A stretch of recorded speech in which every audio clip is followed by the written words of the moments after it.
And this week we're talking about how you communicate when somebody has not been shortlisted for an interview.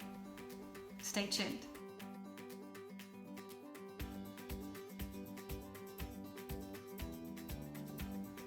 Well guys, we're continuing on the recruitment theme, and this week our document in the HR Spotlight is to tell a letter to tell somebody they've not been shortlisted. So if you're new to recruitment or new to HR, what does shortlisted mean? Basically it means that whenever you're interviewing for a position, you'll have set a number of criteria. If this all sounds very strange for you, make sure that you sign up to our freebie, How to Recruit Like a Pro, or Recruit First Time Employer, and you'll find all of the resources and the language in that one. But I digress. Basically, you'll have your criteria, and the process of shortlisting is basically like a test to see have people met that criteria, and if so, they should be called for interview. And if they fail to meet the criteria, then unfortunately they're not selected for an interview at this stage. And that is the process that we call shortlisting. So, what do you do for the people who haven't been called for an interview? You know what I'm going to say. You communicate with them.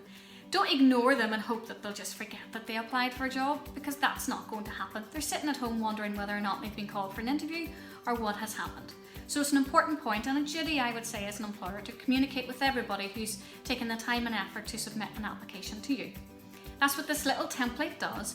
It communicates those individuals very short and lets them know that unfortunately on this occasion they have not been selected to attend for an interview. It's not the nicest message in the world to deliver, but it is a message that you must deliver to those people. And that's it. That's all it does.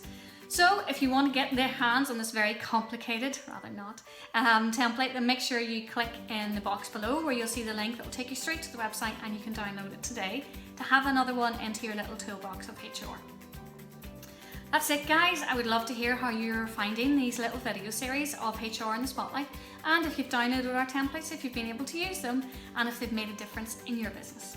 So make sure you stay tuned. Next week there'll be another little document in the HR Spotlight.